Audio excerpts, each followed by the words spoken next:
Okay. Tight. Hello, and thank you for joining us.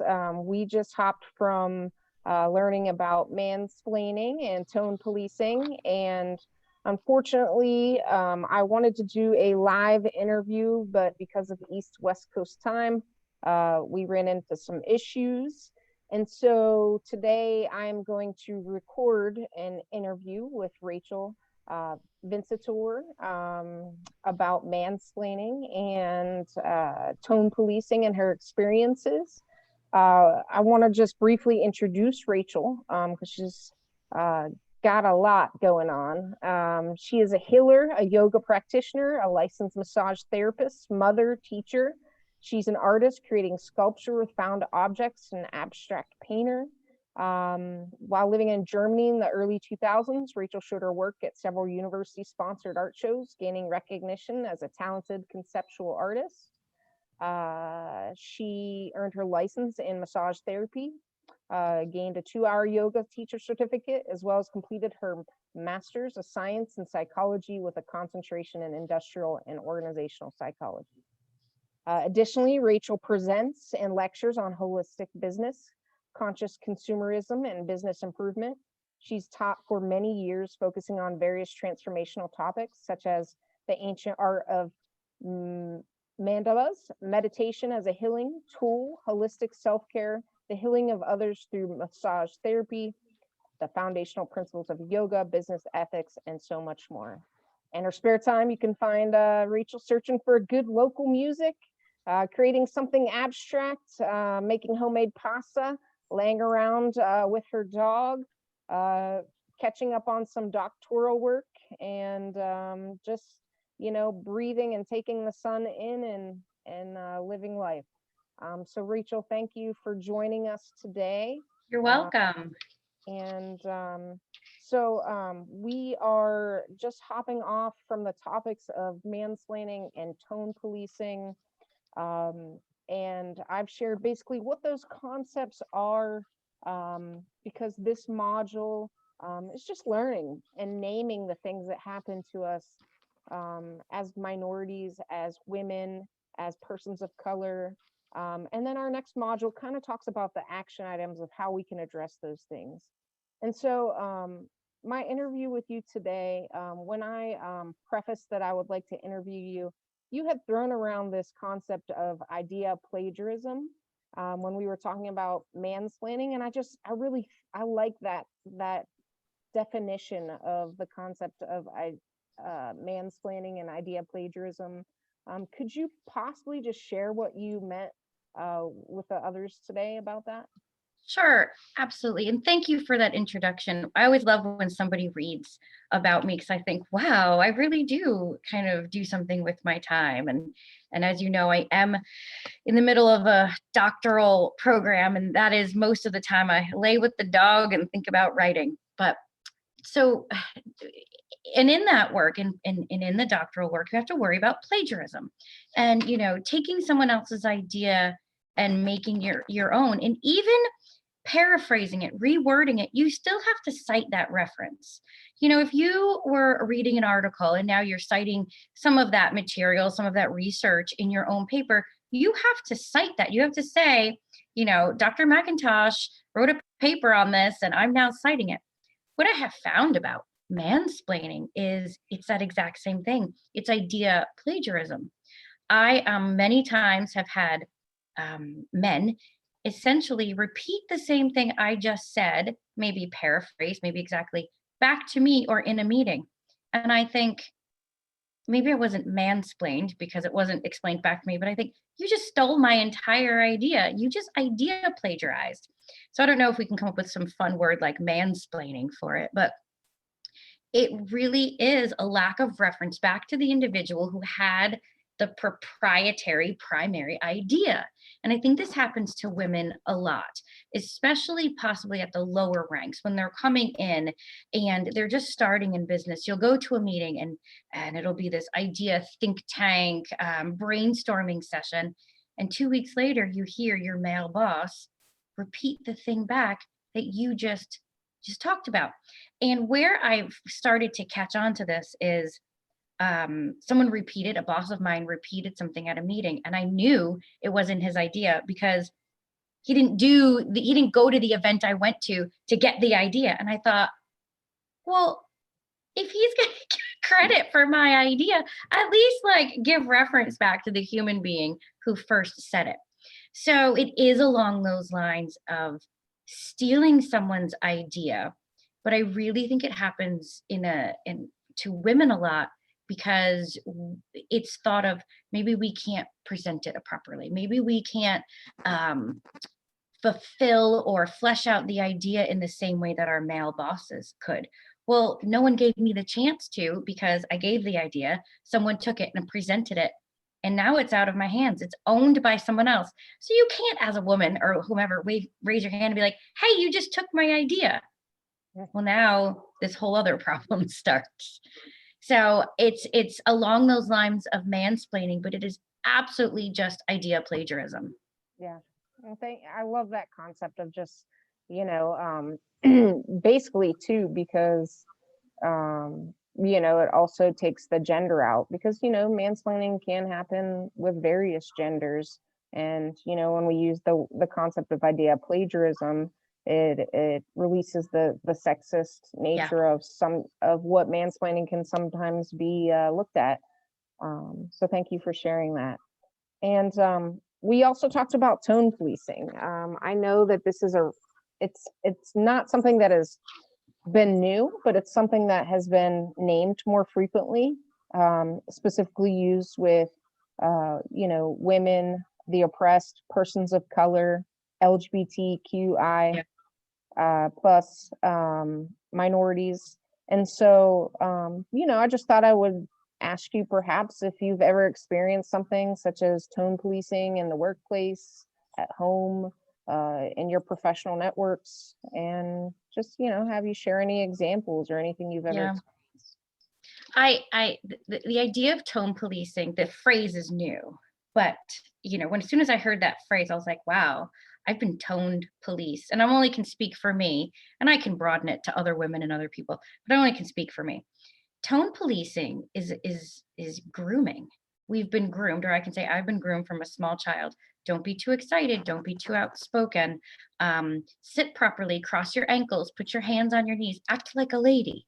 So it's tone policing and kind of individual um, perception policing by someone else. If you don't look and act and be a certain way, you're not going to get what you really want. You want to be a good lady and you want to be a good woman. And I thought, well, yes, of course, put my knees together. I remember people were saying, sit like you're holding an aspirin between your knees. I don't even know what that means. I mean, I think I do, but don't take up too much room. So it's not just tone policing of my voice. It was tone policing of my individuality and my human.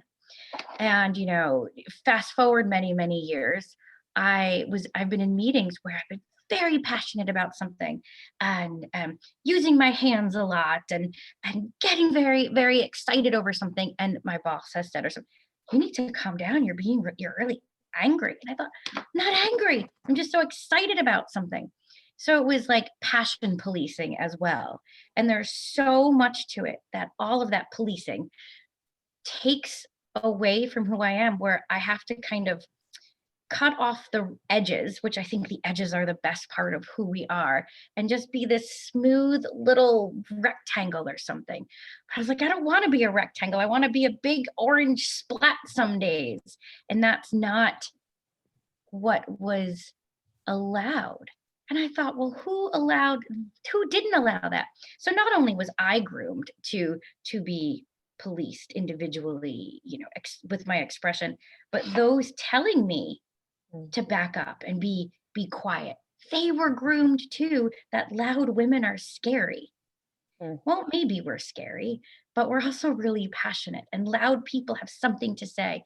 And being an individual is interesting, and it's you're going to get ideas. So the tone policing, I think, is just one part of this entire kind of policing category that can be opened up for everyone, because we all do it. Maybe I had a supervisor who was a woman, and she didn't like that I got passionate because it overshadowed her. Well, I'm not trying to overshadow anyone. but that was policed too because of her perceptions, her own issues. So tone policing isn't just about someone telling me how to act. They got to go inside themselves and do a whole lot of work and say, why don't I like the way this person is behaving and acting and being? Because grooming is something that's associated with a lot of other things in life. You are groomed. I don't want to be groomed to be a quiet, passive human. I want to just be the person I am. So, we're talking about, idea stealing and plagiarism and tone policing. That just opens up to so many more avenues of really what's happening. And it's that people, and a lot of times women in business, don't fit a mold that was built 75, 100, 200 years ago. Well, we don't live 200 years ago. In that mold, we got to break that thing and just let people be the passionate human that they are. Yeah, great. I love that. I love that. And do you think whenever you experience these examples of tone policing or mansplaining, do you think at the moment you recognized what it was, or was it always afterwards? It kind of made you feel some kind of way and then you kind of reflected afterwards, or, have you ever noticed it in the moment, or? I think both. There are times when I would say more often than not, I didn't know it was happening until later. And I was like, that person just told me to be quiet because I was being too passionate. And that hurt like I knew it felt weird inside. Like I knew my feelings were hurt. I knew I was embarrassed that something was off. I have tried to not react immediately when I feel like something's off, which is probably another issue, that I've been told, don't, think before you speak, don't say anything right away. But yeah, a lot of times something has happened and I've emailed a friend or texted somebody and I'll say, did I just get mansplained? Did I remember I went through, and I think you actually were in this meeting with me. I went through this very intricate idea that I was having, and everyone was like, yeah, that's really great. And then 30 seconds later, a colleague repeated it, and everyone was like, that's exactly it. I just said that. Why would I use the same words? And I thought, well, okay. I'm examining, did I not say it clearly?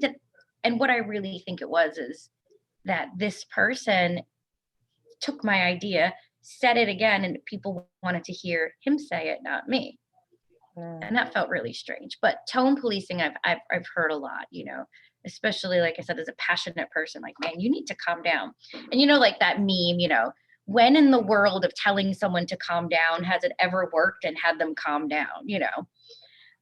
There is no calming down once you're super passionate. I'd rather if somebody said, yes, you're passionate, keep going, because eventually you're gonna, the gas runs out from that sprint. But I'd rather if someone just said, keep going, let's see your passion. What else? What else do you have? I think that would be so much more empowering to the person speaking and so much more beneficial to all the people listening. If you're just like, yeah, now what else do you have? It's kind of like, a kid when they're running, you're like, run faster, do it, come on. You don't tell a kid to slow down because you want them to burn it out and see what they got. That's with me. Like, come on, Tara, show me what you got. I like that. I want you to talk. So I have to think sometimes, like, what could I do? How can I think differently? And with mansplaining, what I've said before is, wow, yeah, that's exactly what I just said. I'm so glad you understand it now. Oh. I said, and they're like, oh. It out and right there on the spot, and just saying, yeah, exactly. That's what I said earlier. And I would, definitely do that. I have done it in conversations to recognize that, that was my idea and I initially suggested it. Or I sometimes have followed up with, hey, I suggested this idea in the meeting. Here's the articles, here's the resources of what I collected on it, to make sure. And it's not, I don't want to say it's like, you have to be humble, but you have to recognize your own value and not let somebody steal it away from you. Right. And just saying something like, thanks, I'm so glad you understand it now. Kind of gives you oh, okay, I at least I had something to say. And like with tone policing, I've said before, like I get it. You're a little nervous that I'm passionate. I was like, I'm just so excited about this idea that, you need to calm down. I'm like, no, I can't. It's like sometimes I feel like remember the movie Elf, and he's so excited and he's like, does it have sugar on it? Then I want to eat it. That's how I feel sometimes. I'm like, is it exciting? Then I want it. You just kind of gotta let And people be excited. yeah, and I mean, and that excitement isn't always positive excitement. I know that you and I have worked prior at a university that was not very welcoming of um, conversations on hard topics as far as racism, discrimination, and things that were happening in their current workplace. And when you're passionate about injustices and oppression, and you speak up, there are certain times that people take your emotion, because you've been through those experiences, as something that's aggressive or negative or angry. Sure, And sure. I don't know if you've experienced any of those situations before. Many times where it's perceived that I'm angry at you. I'm not angry at you. I'm angry at the situation, and I'm speaking for all the people with no voice. And and these people would say, "You're yelling at me." I'm not yelling at you. I'm just yelling at the ether so they know that I'm coming to get them. And when you're an activist, passion's just like in your blood. You're just kind of like always ready to help and find a home for the dog and feed the lady next door, and you're kind of always ready to do it. And I think people who aren't advocates and who have never worked um, in the community don't understand that being an advocate sometimes is so personally draining that you've got to almost like rev the gas to get up the hill. You're like, okay, here we go, we're gonna go get blankets for the cats at the pound, and you got to rev it up, and you got to get people energized and rally. And I think people who don't work in that community service don't understand that rally, Yeah, and they see it as anger, and it's not, it's passion. yeah. And those hard conversations makes them uncomfortable. And so when you tone police, you're trying to, you're not really speaking to the message. You're trying to make the message less important by attacking the tone of the message. And so those are Yeah, great. and something I think I need to do more of is maybe ask the question, I see you're really passionate. What are you so passionate about? I see this really, really affects you. Tell me more about it. That's something I wish I will probably start doing more, because I notice that people are becoming more passionate about politics, which sometimes I don't always want to know the rest of the story on politics, but on social issues. My daughter is um, a wonderful advocate for race and gender. And I've gone to many things with her, and she has taught me so much about the world and what it's like to be an 18-year-old in this world, which let me tell you is very different than when I was 18 in the world. We didn't have pandemics. There were race problems. However, it wasn't as in your face on the news as it is right now. It wasn't this kind of healing, not, I don't know where we are right now, but it's very different. And she shows me all of that, and it's amazing. And she's so passionate. And I don't see her as angry. I see her as this wonderful, smart, caring human. But I know there's people in this world that would look at her and be like, wow, what an angry young lady. Yeah. Yeah, absolutely. I actually had many conversations like that. You sometimes you have to be selective with the conversations that you pick to engage in, especially on social media. And I was having a conversation with somebody that I didn't even know that was on my mom's like Facebook, and she starts commenting on trans women, and start saying all these things. And of course I use research and education. I don't just use just reading news or articles. I'm a researcher. I like supported credentials and research. And so I start sharing this information. Well, a few hours later I get a message from this lady into my Facebook. I never met her before, and she's like, you're an angry, bitter person. And I was like, why am I an angry, bitter person for sharing resources and statistics on trans women? Because trans women are women. That doesn't make me angry or bitter. That makes me being boisterous and an advocate, because trans women are women, and you don't get to take away their experiences or devalue them based off of just your beliefs. And Yeah. so I've gotten that too, in situations where I'm standing up for others or sharing my own experiences. Settle down. I've been discriminated in the workplace based off of being someone who identifies as a lesbian.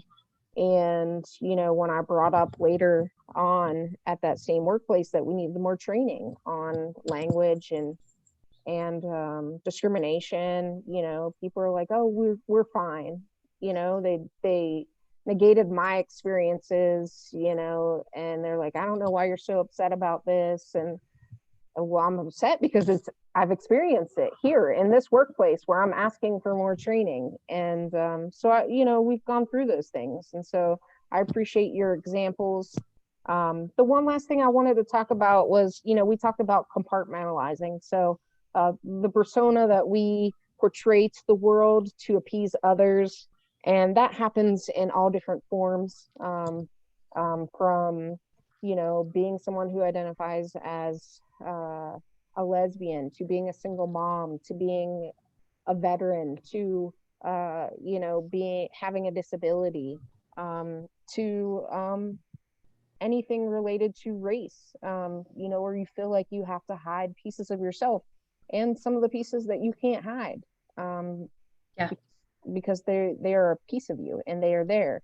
And so we talked about the value of being your authentic self, of not hiding parts of yourself at work, at home, whatever life world it is in. And so I know that you're a military veteran, and so I just wanted to speak to that and ask you, perhaps maybe if there are any times where you felt like in the military that you had to compartmentalize or hide pieces of yourself. Yes, many, many times. And I was only in for a couple of years, but that car putting everything into little compartments started before that. Before I put on that uniform, I was in Catholic school. Went to Catholic school my whole life. And that is compartmentalizing to its nth degree. You can only be a certain part of yourself in Catholic school. I was an artist. I was a little bit kind of a wild child, a little bit hippie, a little bit this. When you put that uniform on, you were the same as everybody else. You thought and spoke and walked and talked just like all the other people did. So when I went into the military, it was the same mindset.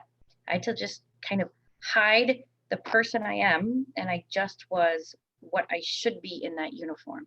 But that goes beyond Catholic school, military. Then I was a mom in the PTA, and I was like, I can't show up with blue hair to the PTA or whatever it might have been.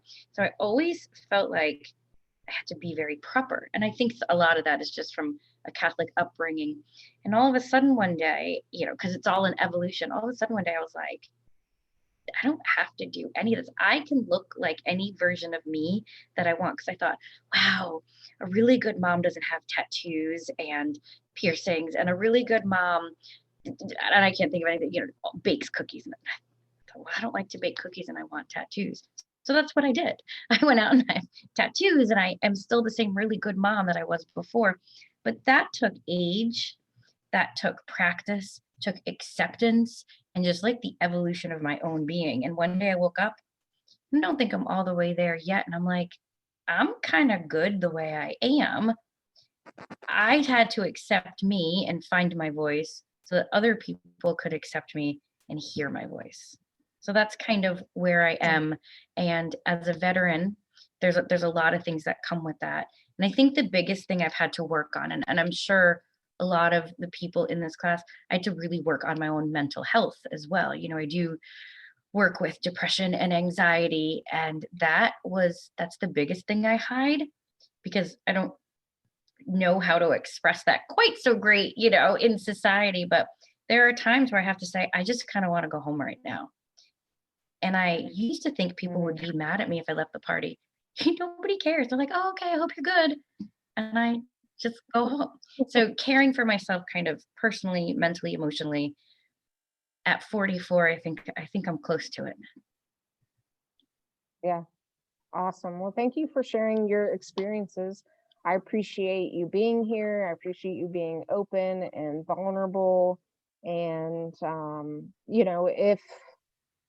if anyone from this interview that's watching this interview wants to reach out to you for further questions, can you provide your email Sure, address for it's them? actually really easy. My little name is down here at the corner. So Rachel Vincitore at Gmail. Easy peasy. Awesome. Awesome. Well, thank you, Rachel, for being here. Thank you for helping us understand the complexity of the toxic behaviors that happen in workplaces that lead to a not productive, positive workplace. And hopefully you all enjoyed this, and feel free to reach out if you have any questions, and Thank take you, care. Tara.